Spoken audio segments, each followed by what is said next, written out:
Welcome to 20th Century Music and Arts. In tonight's episode, we have an interview with Byrne. He runs two YouTube channels, the Anadromist and the Anadrome.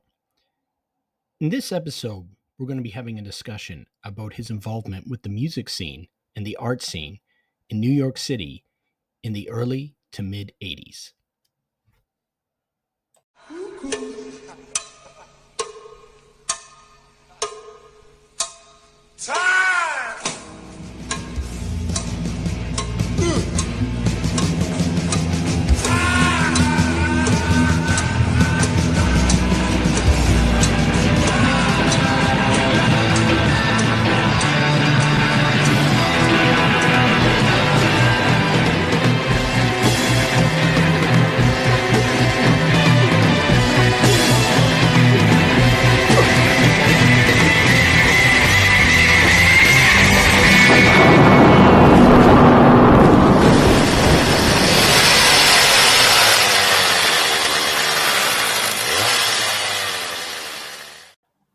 Hi, everyone. Welcome to 20th Century Music and Arts. I'm very honored to have Byrne as my interview guest here.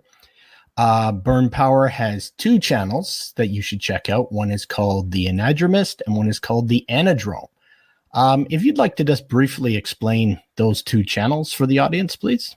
Yeah, the Anadromist is the first one. Actually, it starts with a website called the Anadromist Life. Anadromist means it's what salmon do when they return back upstream. So I started writing these essays which deal with ideas about society, why things are so weird, but also deals with, I have a whole series on American Gothic culture, which includes music and film and such, and other things as well. Then I started I have several channels, but two specifically related to it. One is the Anadromist, which is, I guess, a person who is swimming upstream, me.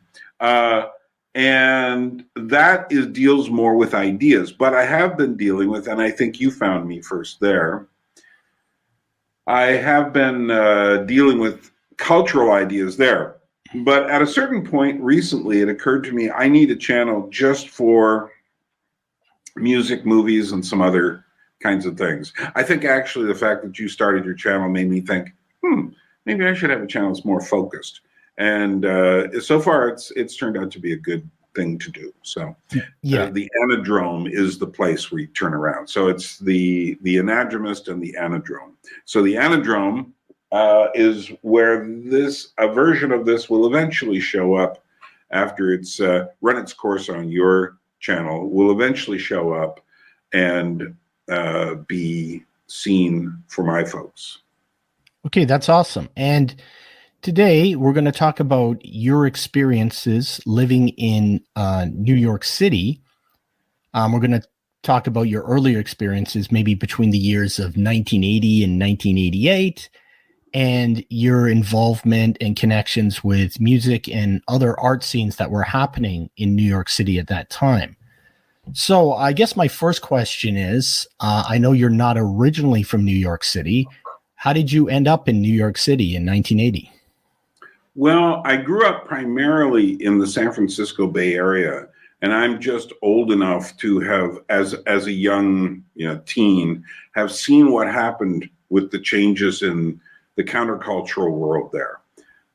So I started getting really interested in music about 1967 and collecting records and such. Then by about 1970, I was already feeling kind of betrayed by it. I ended up joining a Jesus People group, which is another long story in itself. And there's a whole other kind of music connected to that I started collecting as well. But I was getting, due to some things happening with that, I was getting to feel like we were cut off from culture. And I started noticing about 1977, I started hearing the rumors of this punk rock thing coming out of the UK in particular, out of London.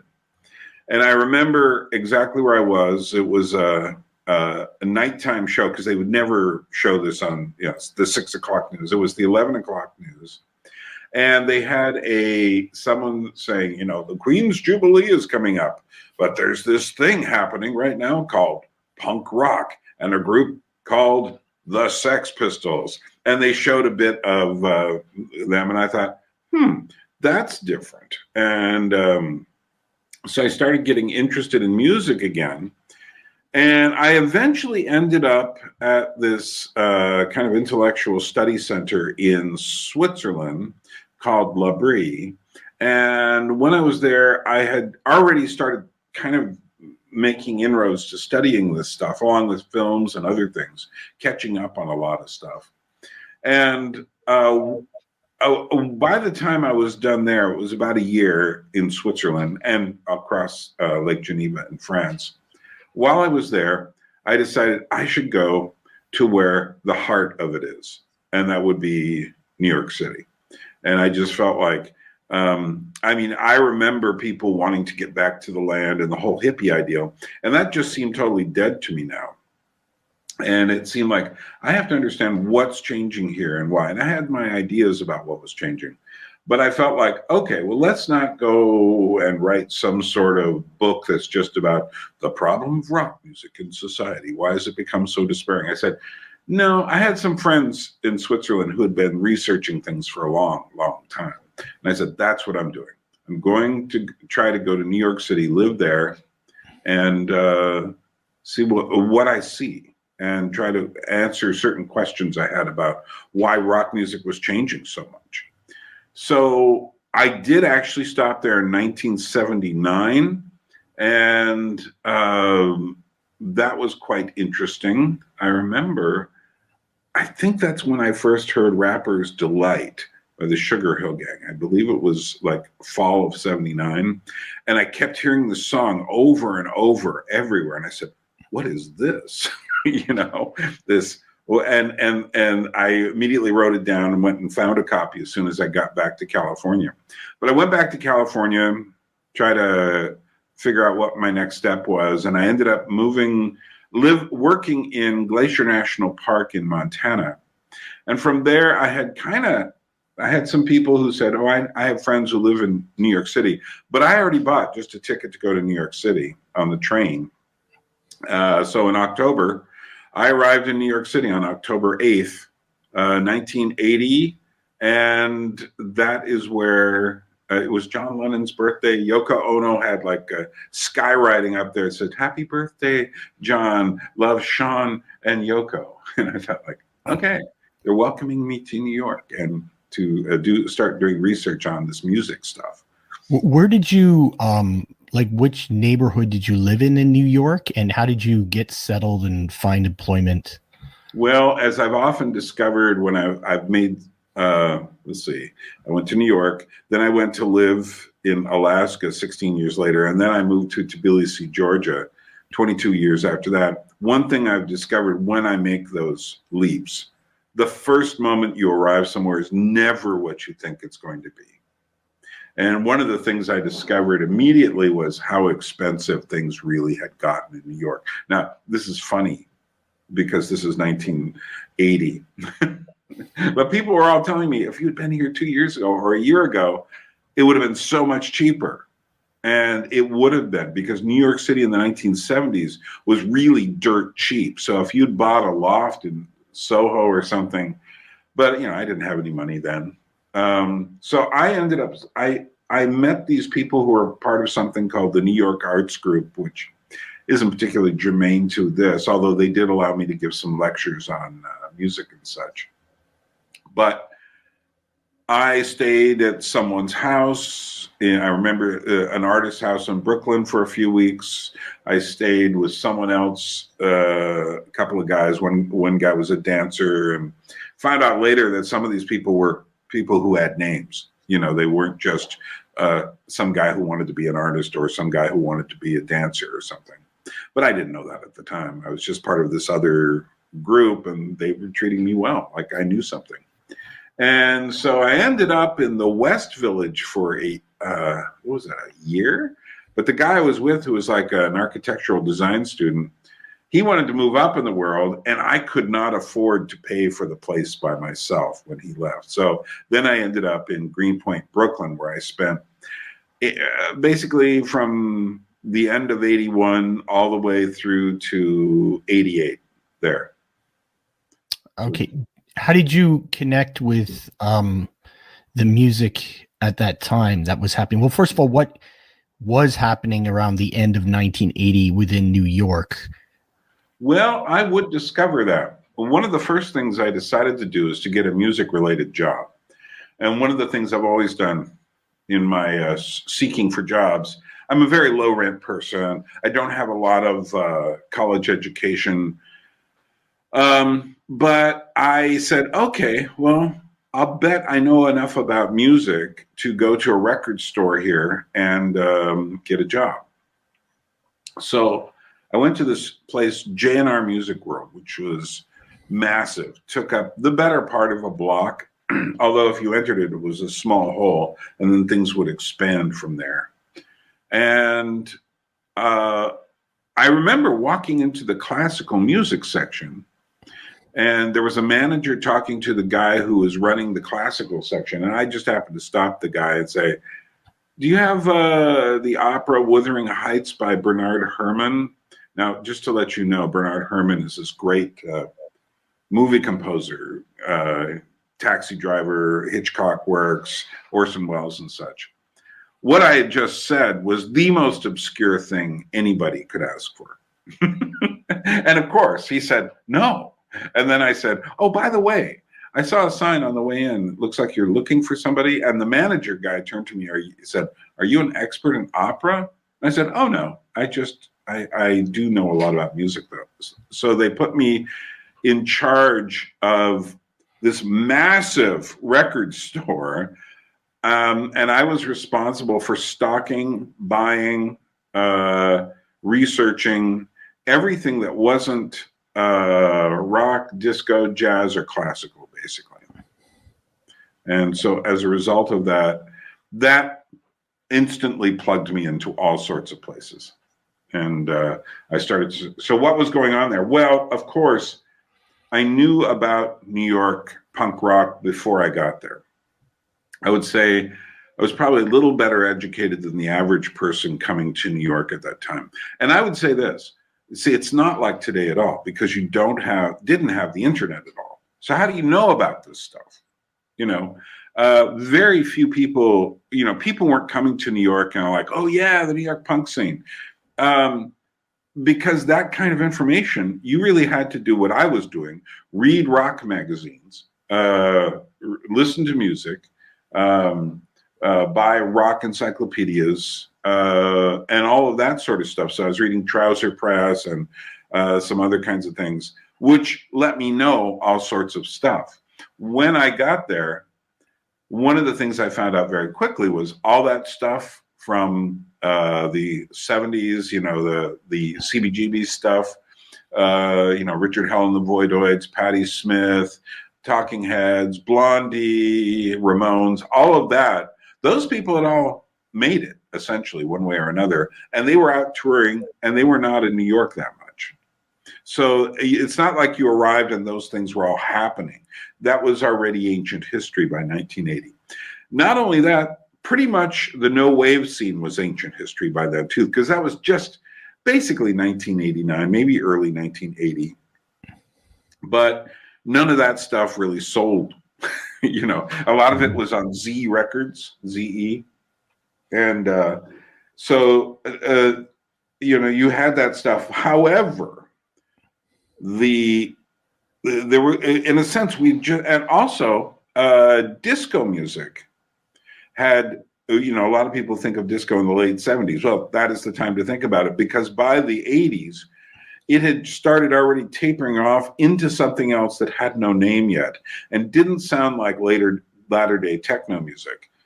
But so the disco scene was over. There was people weren't going around in the white leisure suits dancing like John Travolta in clubs anymore. Mm-hmm. So, but what was happening was there was a lot of music, and there was a lot of people who were coming to New York being attracted by that stuff. So I didn't know them at the time, but Thurston Moore came around the same period, attracted by exactly the same kind of stuff I was. And there were other people coming into the city whose careers would slowly ramp up through the 80s. and eventually turn into the noise and kind of art weirdness scene of the 90s. Okay, because we see sort of scenes from this kind of music in, say, the movie Downtown 81, where there's artists and there's like all these different kinds of independent bands. Yeah. Did you start going to live music at that time and seeing any live bands? I did, but I wasn't looking for the edgiest stuff I could find. So, like I said, at that point, going to a Lydia Lunch concert was far and few between. She was already moving into her kind of spoken word phase. She had put out a record, The Queen of Siam, about the time I arrived. But it wasn't like she was outside performing that stuff in clubs much. So I did have friends who kind of kept an eye on this stuff for me. And I would see her walking around. I remember I would see her. She had a job working in these sex shops. And you'd see her on the streets. She's very recognizable with her kind of like chopped black hair and such. But that's what she was doing, you know. Yeah. And then she was making these spoken word records talking about how her father abused her sexually as a child and such. And I remember a friend of mine told me how she went to her concert, got to know her actually, but it wasn't really a concert. It was a spoken word performance. And he said after it was over, she had recorded the thing on a cassette and she had a pre-processed envelope already ready to go. She put the cassette in, sealed it up, and put it in a post box. And he said to her, "What was that?" He goes like, "Oh, I do that after every show. I send them to my father." Wow. Exactly. Yeah. I wasn't so sure how much I wanted to follow that stuff at that time. Later, I would, but at this time, I was still. However, because I was working in the music industry and my job, it might sound like I'm just a record store clerk, but size changes everything. I bought thousands and thousands of records for this store, which meant I had access to all the free records I ever wanted, basically. I would go to like an import store. I remember going to one about 1983, 84, and I just had a cart and I was pushing it through and you know, oh, here's this new metal release and here's this thing. Oh, Merciful Fate, fine. Oh, what's this Anthrax thing? Throw that in, you know, and they would just give me all that stuff. And I'd buy a few copies. I ended up buying tons of stuff. But I'd walk out with a pile of records this big and go, "Is that okay?" And they go, "Yeah, sure." So that was an interesting time with a lot of fragmentation of genre, particularly in the underground. Exactly. Did you, just because we're sticking on New York and you did mention disco and you have mentioned punk, did you ever see any of those interesting bands like Liquid or stuff like James Chance? Well, this was more no wave. James Chance. James Chance was already done by then. He was done by then? Yeah. Stuff like Liquid or the Bush Tetras, which have these like... Yeah, they were done by then too.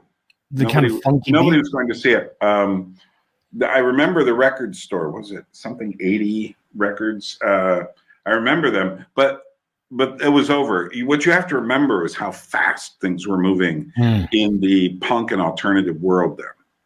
And so, you know, I remember seeing, I know you'd probably kick me for not doing this, but I remember seeing all these Misfits stuff on the walls and stuff. I'd walk into Bleecker Bob's and he'd just be insulting people. You know, like, "Yeah, get out of this fucking place." You know, it's just like, but there'd be like this the first Misfits 45 on the wall or something like that. He, as soon as this thing went out of print, would immediately start charging like $20, $30 for it. Yeah. So did you see the emergence then? I mean, 80's a little bit early, but when we get to 81, now this isn't so much in New York, it's happening in other places like Washington, D.C. and maybe L.A., but the emergence of the sort of hardcore punk scene, this really... Yeah, we tended to laugh it off. We just thought like these people got stuck in, you know, I mean, we were very familiar with all of it, but we also tended to not take it very seriously. And I remember it was kind of like we didn't take, Black Flag or Circle Jerks or any of that stuff very seriously at all. The people who are like music people, because it seemed, what can I say? It seemed like something beneath the surface that was just kind of stuck in a rut. And that's how it appeared to me as well. It's just like, why would I go to a hardcore show in 1981 in New York? It would just be like a lot of brutal noise, really. And it would be, that isn't to say I didn't go to punk shows, but it is to say I wanted to see, the first thing I wanted to do was make more contact with the original people. Not that you could do that easily. Again, what you have to remember is there's no internet. So you can't really follow people going around the country. You can't, for instance, and also your main source for who was coming into town was be the Village Voice. And the Village Voice would often have page after page after page of bands. By say 1990, I would often tell people, I think there are more bands playing this week in New York City than played in all of San Francisco in the 1960s. Wow. At every club. Because that's how much music there was, but also how do you choose from that? Yeah. And so I just started, my main focus to begin with was, why did music change so much? And this was prompted by first hearing Jimi Hendrix as a child, on a little transistor radio, walking with a friend of mine through the hills in California. And now next week, Hitbound, Jimi Hendrix, Purple Haze, and all of a sudden this thing comes out of the speaker and you're going like, that's not like anything. Just like, what is that? But eventually following that brought me to punk rock. But I actually passed through London in 1979 and didn't go to anything. I was mostly just passing through as a traveler, but I did go to record stores in 79 on the way back and picked up vinyl and such. And, but at that point, it already seemed like the major thing was over, but now you were doing, now we call everything that isn't punk. People tend to call it now post-punk more than anything else, which I find really funny because we all called it new wave. And the only thing we called post-punk was the kind of fractured stuff coming out of England, like Gang of Four, the Au Pairs, Raincoat, stuff like that. That's the only thing we called post-punk. Whereas now I notice that people tend to call a lot of stuff post-punk that we would have just called new wave. So, right. And it seems like with some of the chaotic music that was being made, it wasn't solely in the world of necessarily rock. So I know in the early 80s in New York, in terms of the jazz scene, there were a lot of people doing very experimental stuff. People like James. There probably was, and I had no connection to it. No connection? Okay. No. So just a little curious about that. Yeah. Okay. So maybe would you like to know some of the bands that I saw? Yeah, that's what my next question was going to be. Like, what were some of the bands you saw in that early 80s period? Well, let me divide this in two. One, the rock related stuff, and the other is the folk and international related stuff. Okay, I'll just read you the rock related stuff right now. There was a concert. This was one of my favorite concerts in New York. This happened not long after, I believe this was April 1981. And the opening act was Joan Jett. She just was starting to sell her own the album, which would later be called Bad Reputation. Yeah. Jules Holland from Squeeze was the middle act, and XTC at the height of their powers was the main thing. And it was at the Palladium. And that was just an incredible show. The person I remember from the show, Joan Jett. And she was outside, and I remember she was sitting by a car, and she had like copies of her vinyl record there. I already owned the copy, and I'm not enough of a geek to go up and go, "Hey, Joan, I really liked your show," and stuff like that. So that was a great show. Then I don't know if you know who T-Bone Burnett is. Yeah, the blues person. Well, I saw him at least 3 times, talked to him a few times. One night, he was playing with Elvis Costello. I saw that. One night at the end of one of his shows I think it was at Folk City. No, not Folk City. It was the other one. My name, the name skips me. Anyway, he brought on Warren Zevon to sing Lawyers, Guns, and Money with him at the end, because awesome. Warren Zevon was having financial problems because he was no longer at all cool. Yeah. But it was great to see him, classic. I saw U2 play during actually it was right before that live EP came out. And it was from the same tour as that. And I saw Bono crawling all over the scaffolding of the sound system and lights. The alarm opened up for him. Oh yeah, I know them from Wales. Yeah. Come on down and meet Jamaica. Yeah. Your maker. But I thought I never wanted to see them after that, because I thought that was a pretty great show from the period of theirs I liked the most, which is the beginning of the first 3 records.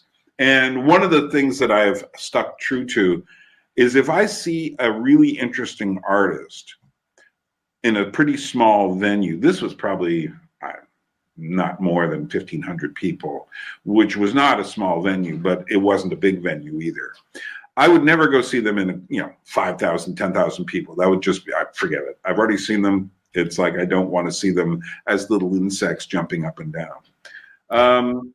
Susie and the Banshees, with Robert Smith from The Cure playing guitar with them. Oh, wow. Yeah, that was pretty interesting.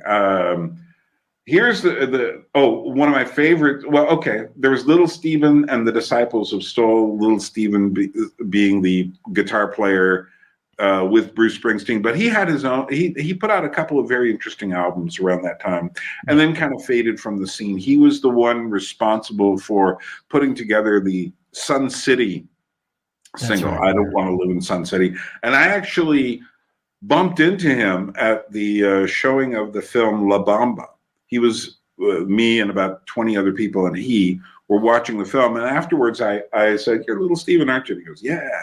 And I said, I started talking to him. Then after a while, we got to talking about propaganda, and I said, I think I Don't Want to Play Sun City. I think that's pretty good. However, it comes off kind of propagandistic. You don't allow, So we had a long discussion for about 45 minutes about that, which I thought that was a pretty interesting discussion. Yeah, he has a great satellite channel called Little Steven's Underground Garage. Plays a lot of good music. And one thing I like about his later career is he starts really getting into try to educate people about rock music. Yeah, that's true. Yeah. Yeah. I saw the Ramones play. Oh, wow. What year was that? And this was at the same place I saw YouTube and Little Steven at this pier, New York City. And what I remember even more than that was Holly and the Italians opened up for them. And Holly Beth Vincent is one of my favorite musicians from that period, really overlooked by people. I'm going to do a video about her someday because she's got some. What kind of sound is that? I'm actually not familiar with them. You'll just have to wait. Okay. It's kind of Ramonesy, which makes it work. In fact, her and Joey Ramone did a great version of "I Got You, Babe." Oh, okay. Yeah, I think I might have heard that. Yeah. But here's my most disappointing show of all, the next one. The Clash. I saw The Clash at Bonds on Broadway. And I walked out of that show spitting blood.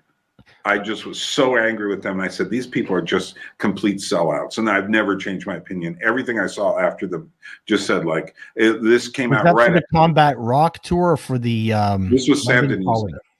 And Sandinista. Yeah, okay, yeah. The reason why is because the opening act was Grandmaster Flash and the Furious Five. Oh, wow. Exactly. Cool. But the audience, fortunately, they only had plastic cups, just started throwing cups at them. Oh. And booing them. And what pissed me off, and evidently the same thing happened the next night with Peter Tosh. Oh. And what pissed me off about this, they had this one hit, Train in Vain, which is sold to what we would call the bridge and tunnel crowd, people coming from Long Island and New Jersey. Yeah. And it kind of worked with people who like their kind of white bread rock and roll. And here's the Clash You know, they're doing reggae kind of stuff. They're doing all this experimental stuff. And they evidently invited these people on and didn't defend them at all. Didn't come up because they were so afraid of pissing off their audience. See, that's interesting because in the Us tour, when the Clash and Van Halen kind of had it out, I think in '83, I remember Joe Strummer kind of berating the audience. Right. But I don't know. Yeah, it's interesting. That was just my impression. Also, the way they played the song sounded absolutely nothing like the Sandinista album. Yeah. It just sounded like sloppy versions of all the songs. So I said, okay, I get it. You did all this in the studio and you really can't play like that. You know, and those two factors alone made me just go like, you know, no, they're not the only band that matters. Yeah. So, then I worked with guys who were in the group The Toasters, who was now this is more towards 85, 86, 87. And they were one of the first of the neo-ska bands. Right. Eventually in the 90s, the world would catch up to them. But the main guy, Bucket, whose real name was Rob Hingley, he was the manager at Forbidden Planet where I worked. So that was very interesting. And I remember just like, ska band, come on, this is over, you know. But they were right, you know, so that was kind of fascinating. Also, yeah, go ahead. Sorry, I just remember in the late 80s, I knew there were people who dressed as mods, like they were trying to relive the 60s, and they would be into the ska revival bands. Right. But what you have to remember is that the ska revival in England in the early 80s, so it'd be like the Specials and the English Beat or the Bad Manners and those bands, and other bands, that really never came to America. None of those bands had a big hit. You know? Yeah, there was well known in Canada a little bit. I think we sometimes got more British stuff. I think so. So now then I was familiar with, I had friends who were in the garage rock scene, which was also connected to the rockabilly scene. So there was a band called the Zanties that was done by Billy Miller, who also, with his wife Miriam Lena, who was also the drummer in the band. She used to play with the Cramps early in their career. They had this magazine called Kicks that they would dig into all this stuff. They were real archivists. I remember going over to their house, and they were their house was a museum basically. They told this great story how they had they had met Andy Warhol, and Billy Miller had found a Campbell's soup can, and he got Andy Warhol to sign it.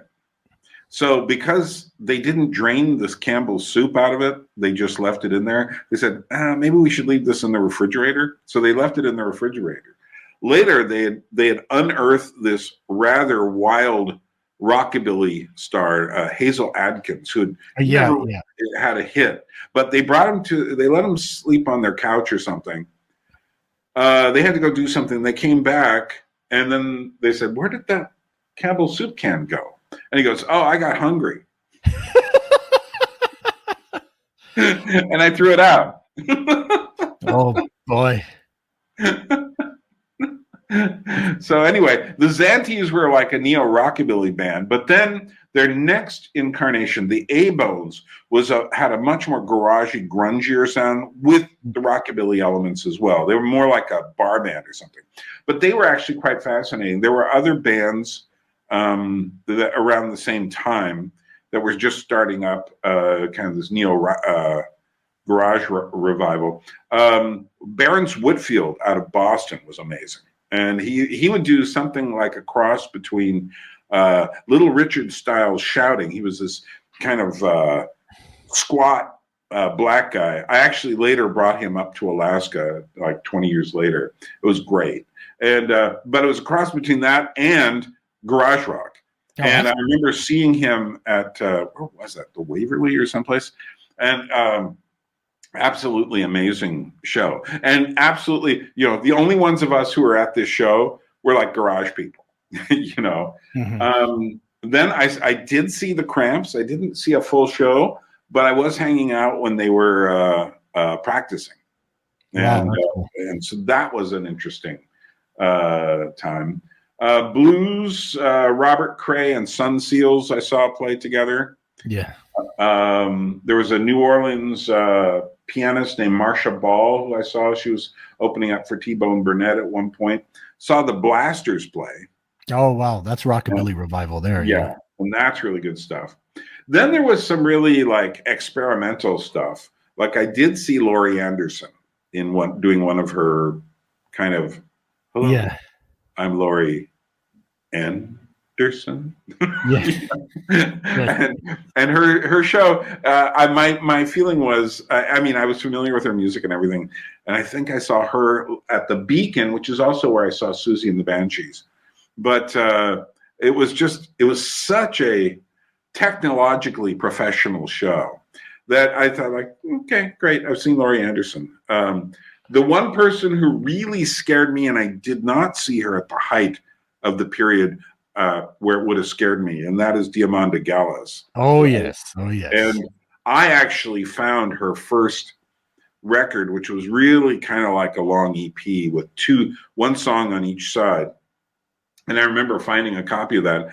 We couldn't get it at our big store. I would ask, do you have Diamanda Gallas? Actually, we did. No, we got the next one there. Yeah. And there's a funny story here. I'll tell it to you a little bit later. But I did see her when she was just playing the piano, which was scary all by itself. Yeah. Just her and a piano wearing black. And it's just like, Was she operatically trained or something? I can't remember. Yeah, she was definitely trained to do things, but she was also, her life story is just really dark. Yeah, yeah. And I've read interviews with her, and having read those interviews, I actually had in the 90s, I would get my mail out of this little store that just had mailboxes. And it was better than getting them. There was this old Italian guy, Lenny, who had them there. And it was better to get my mail from these mailboxes than it was to have a mailbox in the city or anything. So it kind of gave me a false address. But she had one there too. And occasionally I would kind of bump into her there. And normally I'm not afraid of talking to anyone. She's the only person in New York City. There were other people I didn't want to talk to. Like I'd see Laurie Anderson walking down the street quite often. I would be like, I've got nothing to say to her. But I did have something to say. But if it was now, I would just, come in, let's talk. But at that time, I was just like, wow.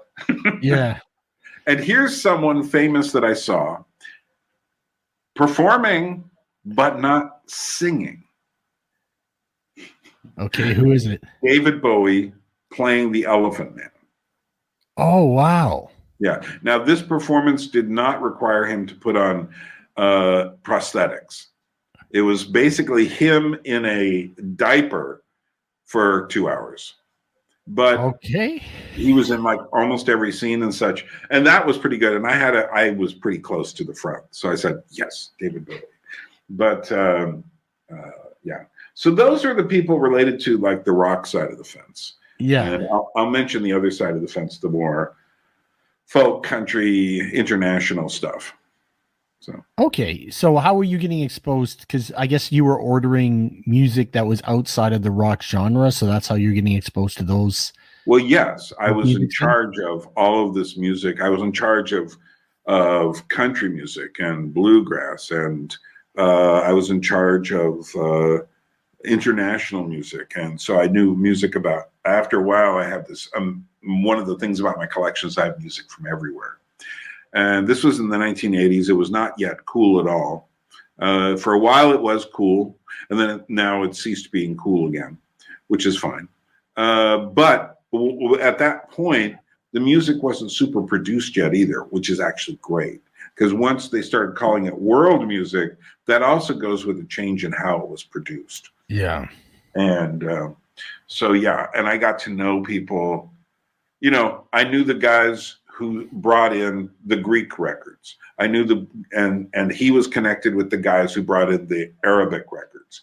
And I knew the people who did all of the Celtic music, and I had the Irish and Scottish stuff, and so I would be. Do you want me to tell you about some of that stuff now?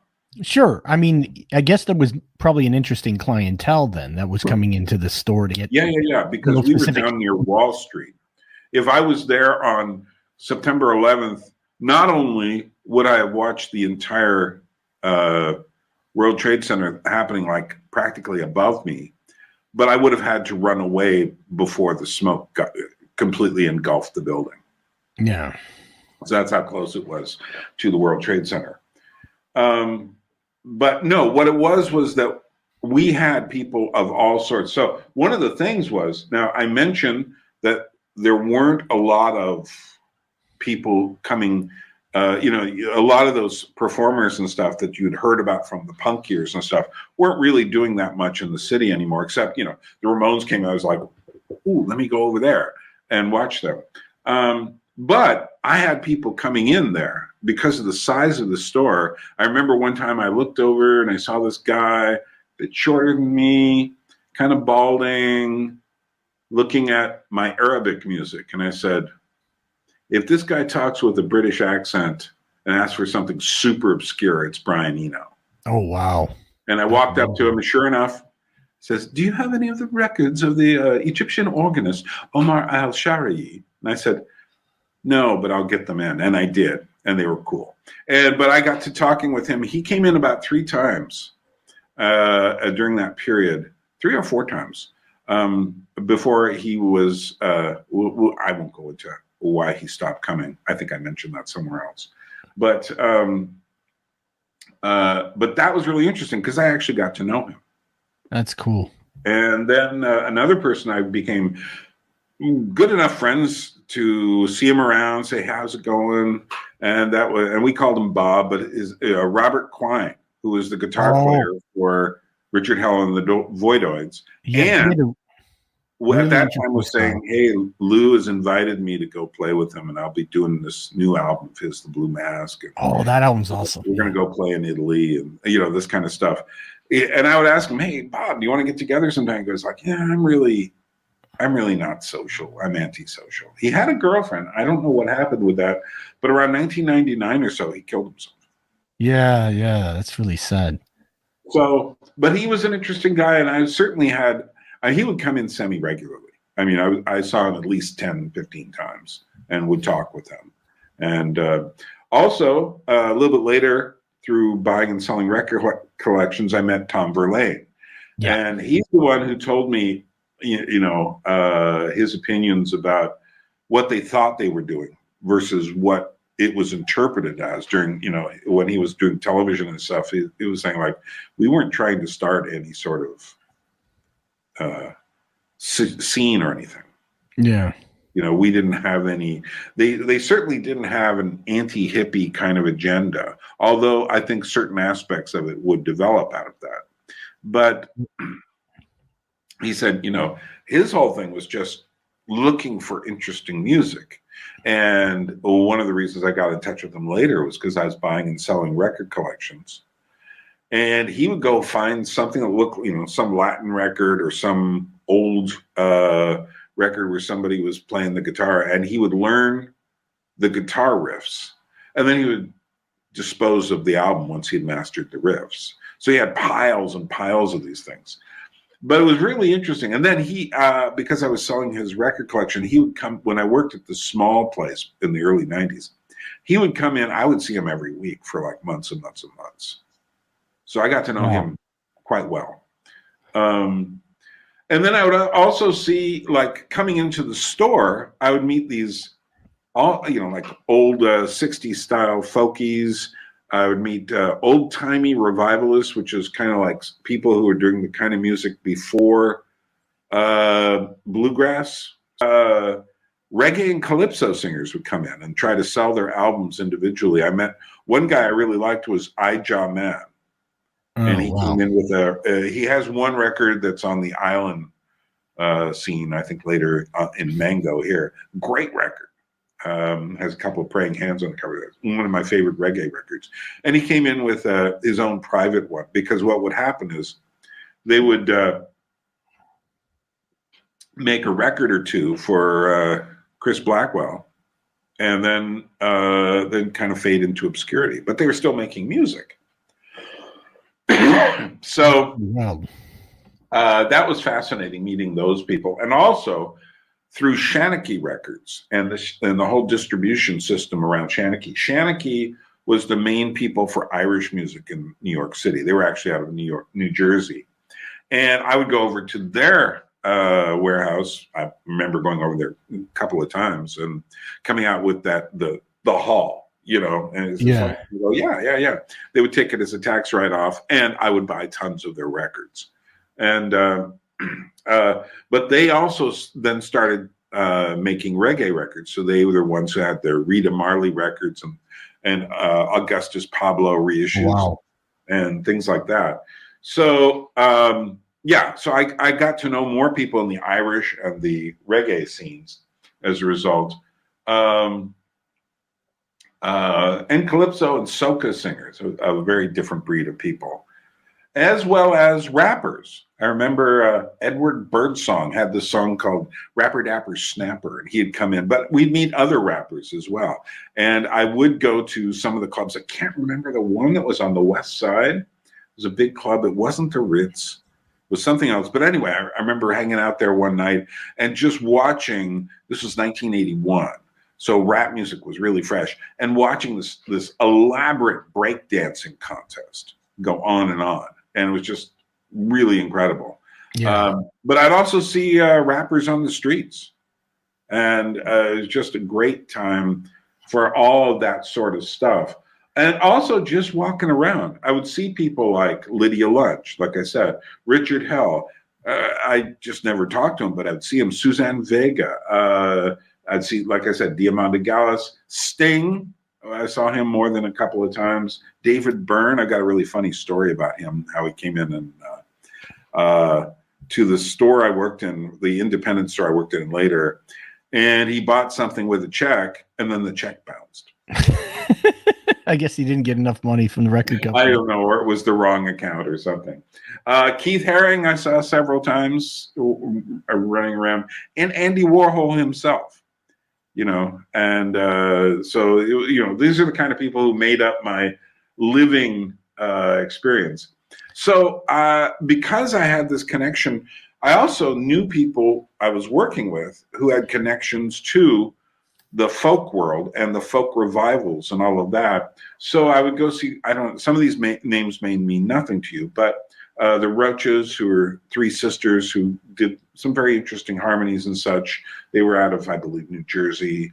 They had 3 records on Warner Brothers at the time. Brian Bowers, who played an auto harp, did a great concert about how he got busted for possession of marijuana, ended up spending like 2 or 3 years in jail, and what that taught him about life, which was actually quite sad. There was a couple of people, Robin and Linda Williams, great music. Leo Kottke, I don't know if you've heard of him. Yeah, I know Leo Kottke. Yeah. Kind of a funny guitar player and a lot of instrumental stuff. The Bottom Line, that's where I saw him.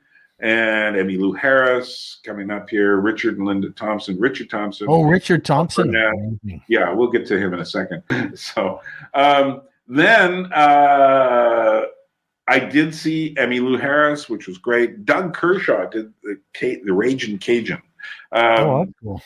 I saw Richard and Linda Thompson when they were together for the Shoot Out the Lights tour. Oh, they hadn't divorced? So much tension in the room because they were already getting divorced. But the music was absolutely incredible. Yeah. I saw him solo a couple more times after that. I saw and talked to him. He wanted to try to sell some records.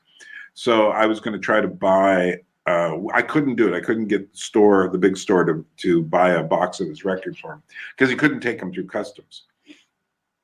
I saw a great Scottish band called Silly Wizard, a great Irish fiddle player named Kevin Burke, who would later show up in Alaska. And I remember talking to him, yeah, I saw you with Dan Ryan. You remember him? He was like, all right. He was just like, and Silly Wizard had this great fiddle player named Johnny Cunningham, who also came to Alaska later. Mhm. I saw another group, Didanan, who is another one of these 70s Irish folk revival bands. Great music. And they had a singer, Mary Black, who went on to have a pretty interesting career of her own. A beautiful voice. Touchstone, which was an American band, but it featured the Irish singer from the same epoch, Trina O'Donnell. Just absolutely amazing singer. And then I got the big one. I remember my friend Dan Ryan, who had his own little record distribution company, told me that Shanachie said I could drive over to see the Chieftains. Oh, wow. Yeah. In a limousine for their publicist. And so this Irish guy gets in there. Here's the thing. Not only is this guy the Chieftains manager, he also happens to be he was like number 2 or 3 over at Island Records and was promoter for the Rolling Stones. So this guy had story after story, all told in an Irish accent that was just absolutely incredible, telling us about Ahmet Erdogan and Laura Branigan. He goes and then telling the stories about, he says, yeah, I met Bono, he calls himself, over at U2. And he goes that guy is full of himself. Yep. And, but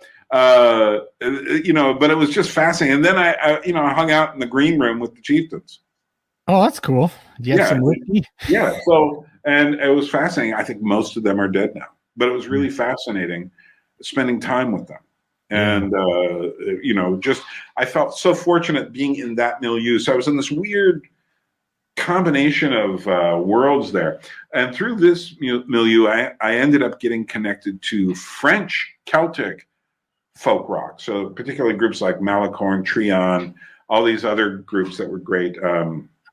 And so I met a couple of them. One guy was, a lot of them were located in Breton, Dan Arbra. But Gabriel Yacoub, I actually did an interview with for this small folk magazine, and his group Malicorne, which is just, they have about 8 albums that are just amazing.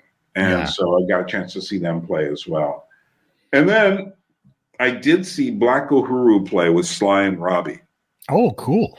Yeah, that was a pretty amazing night. And from Brazil, Milton Nascimento, and then this was at Carnegie Hall. It was sold out, and everyone was singing along with his music in Portuguese. So that tells you that. And similarly, King Sunny Ade from Nigeria. Oh, yeah. And he was playing at Roseland, and again, all the Nigerians in New York were there. And they were all singing along with every song. And just to watch him come out, the way he came out, because he's got about 17, 18 pieces in the band.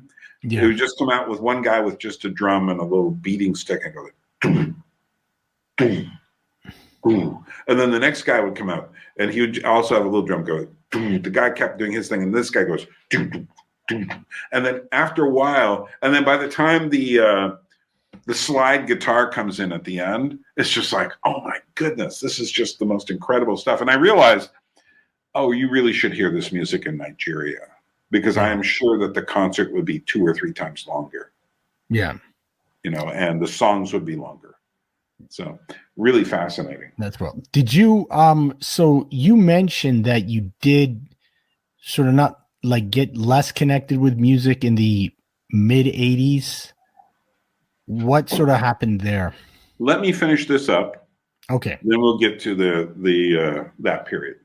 So the other thing that happened with regularity was that people would be brought into this big store, JNR Music World, to sign LPs. So we had the Go-Go's. Okay. Actually, they were just wandered through, but the Blasters came. Oh, cool. Rick Springfield, Jesse's girl. That was kind of funny. I was taken to a party for a Crystal Gale. The terrible country pop music that don't make my brown eyes look blue. But nevertheless, I'm in the room with Crystal Gale and other people. REM. Oh, yeah. You tell that story again. Yeah, well, this is where REM meets Diamanda Gallis, and they don't like each other, but not really, because it's not officially. But REM was being super cool. And do you remember what year this was? Yeah, it was when their Murmur album came out. Oh, so about 86. 86, 87. No, maybe it was the one before that. No, it's the one with the black cover and figures and no. It's not. Anyway, it's about 83, 84. Oh, 83. Yeah. Maybe I've got it wrong. Nobody knew who they were really yet. And but I do have the album signed by all of them. But here's the thing. So they were there, and we had the manager at my store would play their record over and over during the. Sorry to interrupt. You are correct. It was Murmur. I was mixing up with a later album, Murmur, in 1983. So they were there, and Michael Stipe turns and says, "Can you play something else? We're sick of hearing our record." And the guy who was one of my coworkers, we were like record store employees everywhere. We knew everything. Yeah. And we knew they didn't. And so we said, well, there's this new album by this woman, Diamanda Galacus.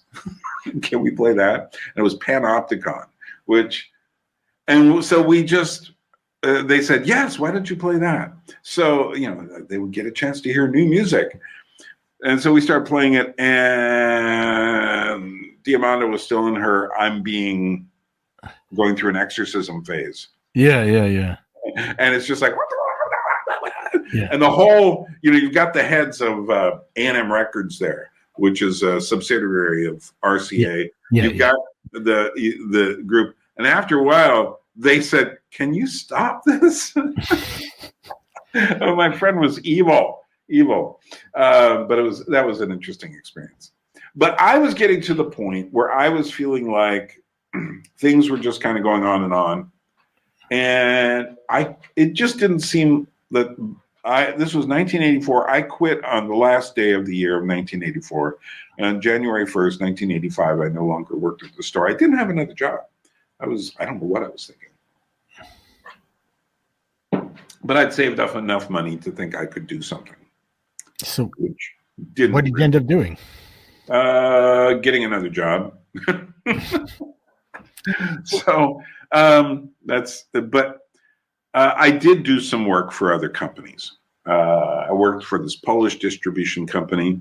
I worked for the Greek guy who also brought in the Arabic records, and that amazing just to go into those places where all that vinyl was, all that Arabic vinyl, and Greek vinyl, and Polish vinyl.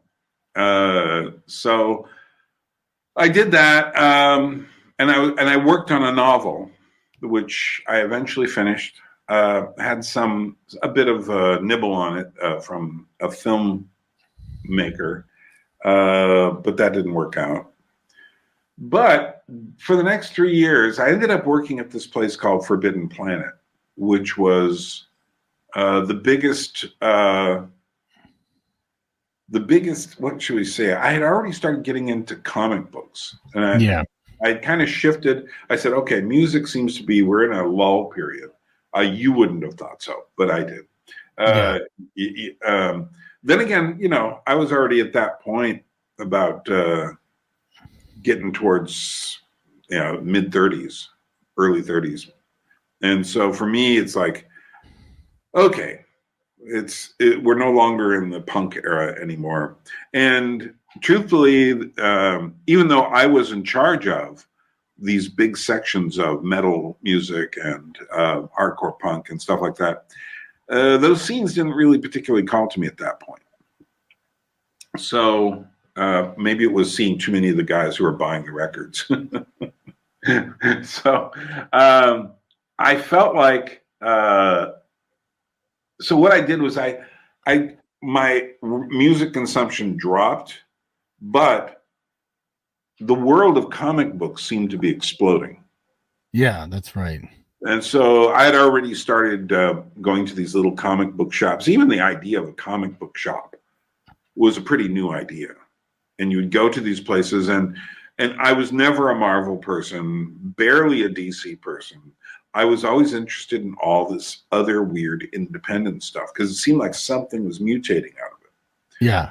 And eventually I did discover Frank Miller. I discovered Alan Moore. I just, all of those people, the graphic novel, a lot of, I figured out more of what had happened with the world of underground comics in the 60s and 70s. And then I ended up working at this huge, huge place, Forbidden Planet. Forbidden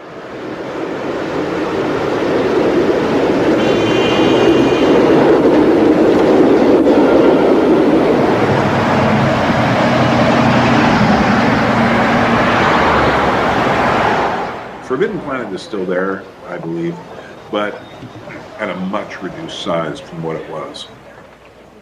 And it was a very interesting collection of people. These are all the people, it was kind of like the people who fell in the valley between the early 80s and the early 90s.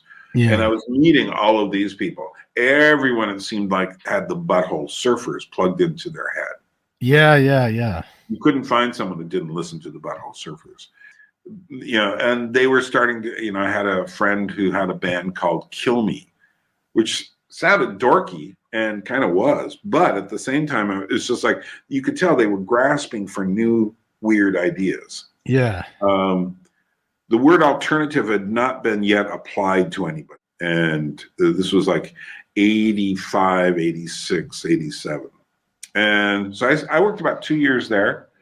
And that was a very interesting thing because a lot of the people there, their weird alternative world was more comic books than it was music. They all were into music as well, but it was really the comic books that they were into. And there was about, 10 to 15 people, a very interesting collection of unusual individuals who worked at this place at the time. What were some of the titles that were kind of coming out then in this underground comic world?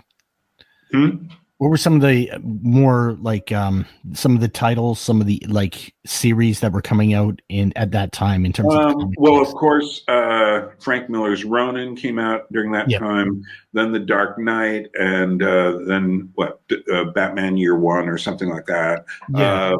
You had these are the DC ones who I think had the best ones. Alan Moore. Oh, Alan Moore, the Killing Joke one, or no, V for Vendetta. From that time too, but I'm thinking of V for Vendetta. That came out around that time. No, it's the most important book, and my brain is blanking out because I didn't think to write down all the comic book names. Okay. No, that's fine. I'm just thinking of like underground. Watchmen. The Watchmen, yes, of course, the Watchmen. Yeah, and that was considered. Now it came out in a serial format at first. This was also a time that I suppose if you were paying attention to Marvel, we used to laugh at all the Marvel kids. I mean, they would come in and they would be, because what we noticed was that it already at that time was a way to get more money out of the kids, the universe concept. Yes, that's right. Because you had to follow it. It was also the Crisis of Infinite Earths came out at that time. So in order to follow these things, you had to buy not only the main series of whatever was going on, but all the side series of all the other. And we said, yeah, I see. I think that's when the collecting really came out too. When people, because I remember being a little kid, I was like 12, 13, 14. I was into some of this stuff, and I had friends that were, and it was all about putting your comic book in a back. Well, by the end of the decade, they had really figured out how to oversell everyone. So they start coming out with the special editions. There's only 200 copies of this special foil pressing of the cover and all of that sort of stuff. And that really started to hurt the market. Yeah, well, the irony was the reason that, Action Comics #1 was so valuable is because back then people read them and threw them out. So if you had one still in existence. Yeah. But then, once the collecting era happened, if everyone's got them, how valuable are they, right? Well, exactly.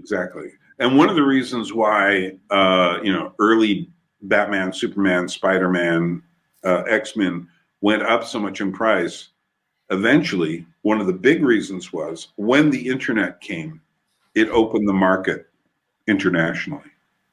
Yeah.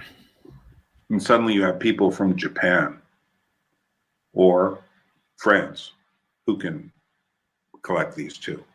Yeah, whereas for sure. Prior to the internet, you had to find stores. And our store was very good. We had a really extensive back issue collection. But yeah, what was happening in the comic book world was essentially, it was a complete change of what the definition of a comic book was. And it kind of starts at the beginning of the 80s. And I remember going and seeing First Comics was really interesting. They had stuff like Grim Jack. A lot of the stuff would disappear by the middle of the decade. But you had all these different things, Cerebus, the Aardvark. Yeah, I remember that. And eventually it would lead into what would be called alternative comics on companies like Fantagraphics and such like that. But in the middle of the 80s, there was a real sweet spot before it had all started to get super commercialized. And the collecting market, which would eventually help destroy the comic book market, because now comics are pretty much dead. Well, and I imagine there was this instance of like where you get these geeks who felt utterly betrayed was the mainstreaming of the Teenage Mutant Ninja Turtles, which, you know, had been that underground comic, and then it eventually became a kids cartoon. I was working there when the first Teenage Mutant Ninja Turtles came in, and I looked at this and I go, well, this has terrible art. Put it back on the shelf. You know, I just looked at that as just being beneath contempt. But we also got, the store was filled with science fiction books, horror books, not so much detective and mystery, but kind of weird stuff on the sides of the genres. And we had a wall full of Doctor Who paperbacks and Star Trek paperbacks. Yeah, I remember those. Anybody who wandered toward that section, we just, you know, an inner alarm would go off, and it's just kind of like, the serious geeks are here, you know. And we had nobody in that store had any sense of compassion for those people. It was just like, and the lowest of the low are the Doctor Who folks. So kids, Whovians, whatever they call them. So yeah, eventually there would be a Doctor Who revival, and it would become kind of cool for a while. But in the 80s, oh no. I loved the old Tom Baker Doctor Who as a kid. I remember. Right. Yeah, but there was no one in our store. Everyone who worked in the store was far too hip to like anything like that. Yeah, I mean, far, and not even ironically, you know. Yeah, it was. We were at the tail end of the kind of punk new wave era. New wave had been sucked up by MTV, you know, and you know, a lot of interesting albums were still coming out, but basically that was over. So a lot of the people who worked there were kind of the debris from that. And it was, you know, there was no specific direction that anything felt like it was moving in. It was, as we would come to understand, but it didn't feel like it. And, but I consider the comic book world part of the underground at that time. Yes, for sure. Because you had the kids who were the Marvel people, but it was older people who made Frank Miller and Alan Moore what they were, you know. And whether it was reading Harvey Picar's weird autobiographical comics, or, you know, you'd see new stuff from R. Crumb come out, and they were both more 70s kind of underground comic people, or whether it was just weird independent stuff that would suddenly show up for a bit and never catch on. Yeah. All of that was fascinating. I eventually had to just stop collecting comics. So I weaned myself off of one group or another, and I just said, like, this stuff never ends. No. Well, people would buy like 30 titles a month, or, you know, I mean. Oh, yeah. I later in Alaska met a friend of mine who had like a subscription service to, I believe it was DC, and he would just get piles and piles of comics that he would have to read every month.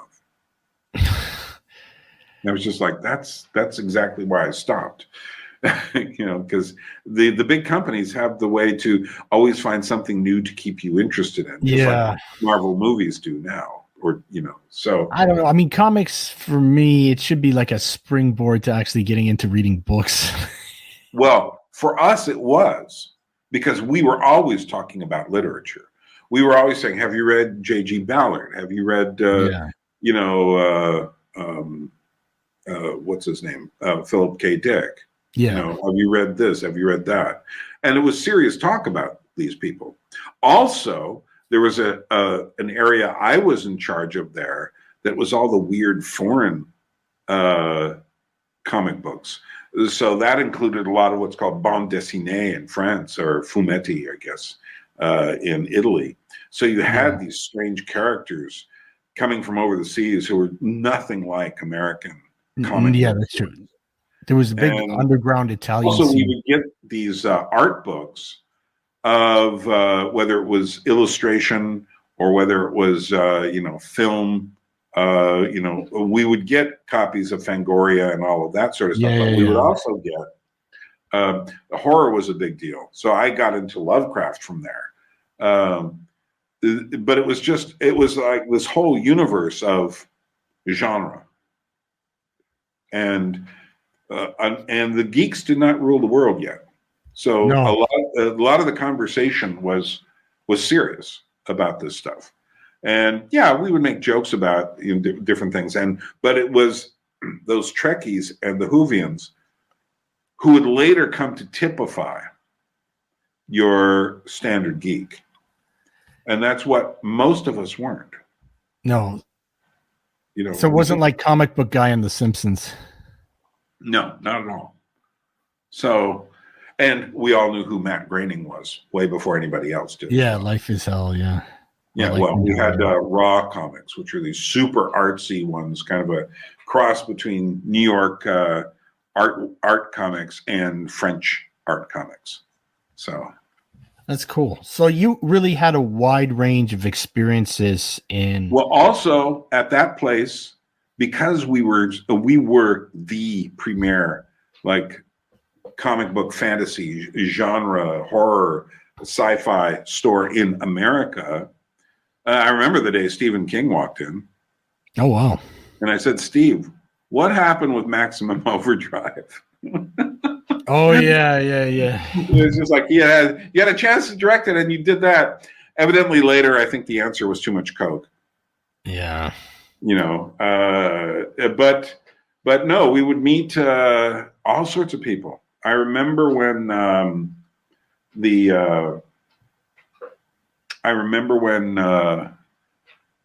Clive Barker came in. Yeah. And I spent time talking with him about, look, I've got this idea for a novel. What's a good way to try to sell it?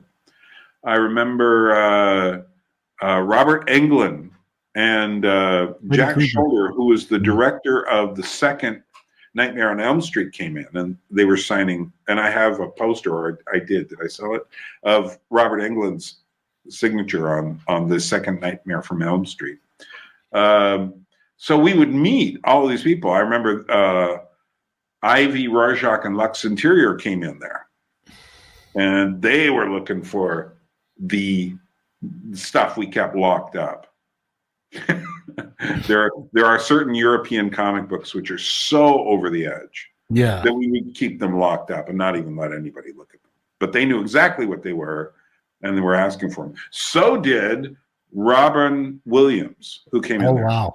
And I had a really great conversation with him. But I realized, if Robin Williams knows who this guy Picard is, he is like, Robin Williams probably has some serious addiction problem somewhere. Yeah. Wow. So, why don't we continue on to part 2 in the next episode, because that leaves us about 1988-ish here. Yeah. And I just want to say my concert going kind of tapers off. My record buying tapers off. My comic book buying eventually starts tapering off by 88 or so. And by 88, I was also saying, what am I doing in New York now? Yeah. Because it just didn't seem like there was anything really happening. But I would occasionally meet someone who would say, oh, I saw this thing. Or someone else would say, oh, we went and saw the Butthole Surfers play, and that was the weirdest show I ever saw. Yeah, for sure. Because they would encourage everyone to take acid and have a bad trip.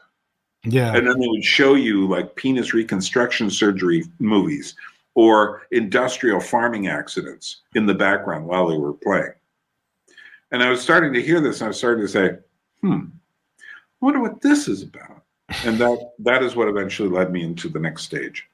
Okay. But yeah. interestingly enough, the next stage also starts with me working in the art world. Okay. So maybe we'll pick up that in episode 2, because that's a whole new topic as well we could look at. Okay. Well, Byrne Power, thank you very much for spending time with us. I hope that was interesting.